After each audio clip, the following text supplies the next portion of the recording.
बिस्मिल्लाहिर्रहमानिर्रहीम। अस्सलाम वालेकुम।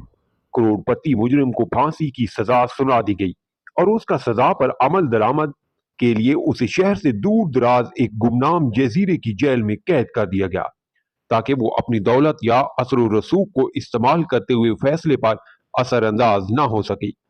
करोड़पति मुजरिम ने इस जजीरे पर ही किस्मत आजमाई का फैसला किया। उसके लिए उसने जेल के संतरी को रिश्वत देने का फैसला किया ताकि किसी भी तरीके से और किसी भी कीमत पर जेल के जहजीरे से बाहर वो फरार हो सके। संतरी ने उसे बताया कि यहाँ पर हिफाजती इकदाम बहुत सख्त हैं और कोई भी कैदी जहजीरे से बाहर नहीं निकल सकता सिवाय एक सूरत के, जो कि मौत है। लेकिन लाखों के लालच ने संतरी को कैदी का साथ देने पर आमादा कर लिया।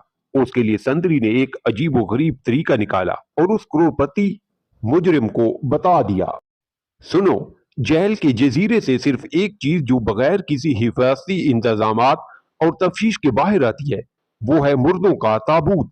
जब कभी किसी को फांसी दे दी जाए या वो तब भी मौत मर जाए तो उनकी लाशों को मुर्दा खाने से ताबूत में डालकर बहरी जहाज पर मुंतकिल कर दिया जाता है, जहां पर गैर मुसल्लह चंद मुहाफिजों की निगरानी में कुछ सादा रसूमात अदा करने के बाद इन ताबूतों को कब्रिस्तान में दफन करने के लिए भेज दिया जाता है।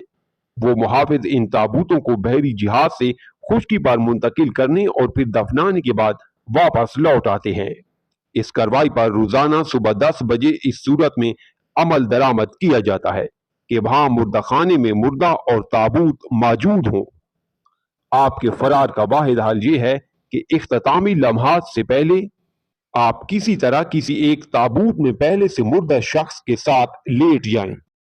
मामूल की कार्रवाई इख्तिताम पजीर हो, बहरी जहाज से आप जमीन और जमीन से कब्रिस्तान पहुंच जाएं। वहां जाकर ताबूत को दफन कर दिया जाए और जैसे ही अमला वहां से वापसी के लिए निकले, मैं हंगामी रुखसत लेकर आधे घंटे के अंदर अंदर वहां पहुंचकर आपको कब्र और ताबूत से बाहर निकाल लूं। फिर आप मुझे वो रकम दे दें जिस पर हमने इतफाक किया है और मैं छुट्टी का वक्त खत्म होते ही वापस जेल चला जाऊं और आप गायब हो जाएं। यूं आपकी गुमशुदगी एक मुअम्मा ही रहेगी और इस मुअम्मे से हम दोनों को कोई फर्क नहीं पड़ता। आपका क्या ख्याल है? करोड़पति ने सोचा कि ये एक जुनूनी किस्म का मंसूबा है, लेकिन फांसी के फंदे पर झूलने से ये भी 1000 दर्जे बेहतर है। करोड़पति ने तगड़ी रकम देने का वादा किया और फिर दोनों का इसी तरीकाकार पर इतफाक कर लिया। संतरी के मंसूबे के मुताबिक उस कैदी ने इतफाक किया कि वो मुर्दा खाने में चुपके से जाएगा। अगर वो खुशकिस्मत रहा और वहां किसी की मौत वाक़ हो गई तो वो अपने आप को बाईं तरफ के पहले नंबर वाले ताबूत में बंद कर लेगा, जिसके अंदर पहले से एक लाश मौजूद होगी। अगले दिन हस्बे मंसूबा संतरी के बताए हुए रास्ते पर चलते हुए वो करोड़पति शख्स मुर्दा खाने के अंदर घुसने में कामयाब हो गया। वहां मुर्दा खाने के फर्श पर 2 ताबूत रखे हुए थे। पहले तो वो ताबूत में किसी मुर्दे के साथ लेटने के ख्याल से घबरा गया, लेकिन एक बार फिर जिंदा रहने की जबलत में इस आर्जी खौफ पर गालिब आ गई। उसने अपनी आंखें बंद करते हुए एहतियात से ताबूत को खोला ताकि लाश को देखकर खौफजदा न हो और अपने आप को तेजी से ताबूत के अंदर मुर्दे के ऊपर गिरा दिया। उस वक्त तक बेचैनी और पकड़े जाने के खौफ के साथ वो इंतजार करता रहा जब तक कि उसने मुहाफिजों की आवाज ना सुन ली। वो ताबूत को जहाज के अरशे पर ले जाने के लिए आपस में गुफ्तगू कर रहे थे। मुर्दा खाने से लेकर जहाज पर पहुंचने तक उसे कदम ब कदम जगह की तब्दीली का एहसास होता रहा। जहाज का लंगर उठने से लेकर पानी पर उसकी हरकत को उसने महसूस किया। समुद्री पानी की महक जब तक उसके नथनों से टकराती रही तब तक उसका अदम तहफ़्फ़ुज़ का एहसास बरकरार रहा। जहाज साहिल पर पहुंचकर लंगर अंदाज हुआ। मुहाफिजों ने खींचकर ताबूत को खुश्की पर उतारा तो उसके कानों से मुहाफिजों की गुफ्तगू के चंद अल्फाज टकराए। वो उस ताबूत के अजीबोगरीब वजन के बारे में एक दूसरे से तबसरा कर रहे थे। वो कह रहे थे कि इतने वजनी ताबूत जिंदगी में पहली दफा पाला पड़ा है। इस गुफ्तगू से उस करोड़पति कैदी ने अजीब सा खौफ और तनाव महसूस किया।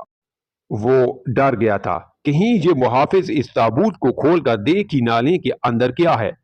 लेकिन ये तनाव उस वक्त खत्म हो गया जब उसने एक मुहाफिज को लतीफा सुनाते हुए सुना जिसमें वो ज्यादा वजन वाले कैदियों को मजाक उड़ा रहा था।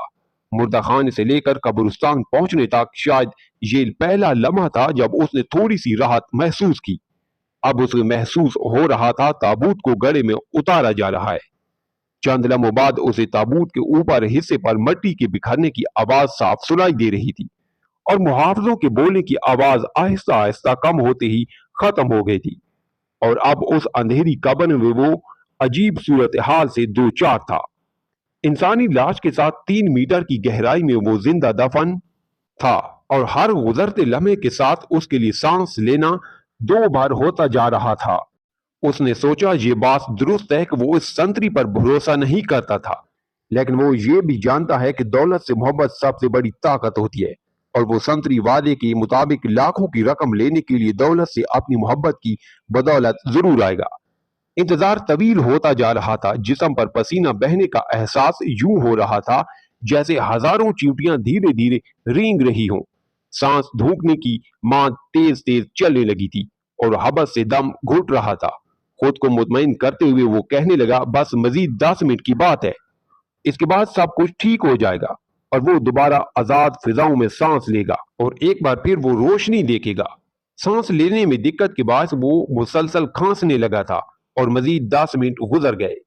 इस कब्र में ऑक्सीजन खत्म होने वाली है और वो संतरी अभी तक नहीं आया। इसी सोच में था, उसने बहुत दूर से कदमों की आहट सुनी। इन आवाजों के साथ ही उसकी नब्ज तेज हो गई। जरूर ये वो संतरी ही होगा। आखिर वो आ ही गया। आवाज करीब पहुंचकर फिर दूर होती चली गई।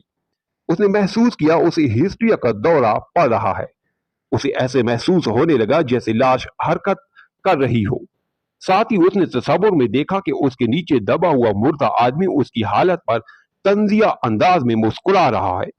अचानक उसे याद आया उसकी जेब में माचिस की डिबिया है और तीली सुलगा कर वो अपनी कलाई पर बंदी घड़ी में वक्त देख सकता है। संतरी के वादे के मुताबिक कितना वक्त गुजर गया था और बाकी कितना है। उसे उम्मीद थी संतरी के बताए हुए वक्त में से अभी चंद मिनट बाकी होंगे। जब उसने तीली सुलगाई तो ऑक्सीजन की कमी के बायस मध्यम सी रोशनी निकली। शोले को घड़ी के करीब लाकर उसने देखा तो पता चला 45 मिनट से ज्यादा का वक्त गुजर चुका है। घड़ी में वक्त देकर वो अब हकीकी मायनों में खौफजदा हो चुका था। मलकजी रोशनी में उसे महसूस हुआ उसका चेहरा मुर्दे के चेहरे के बिल्कुल करीब है। उसने खुद से सवाल किया, क्या मुर्दा शख्स का चेहरा देखना उसे मजीद खौफ में मुब्तला करेगा? तजस्सुस और खौफ के साथ उसने अपनी गर्दन मोड़ी, शोले को लाश के करीब देखा और दहशत के मारे उसकी रीढ़ की हड्डी में सर्द लहर दौड़ गई।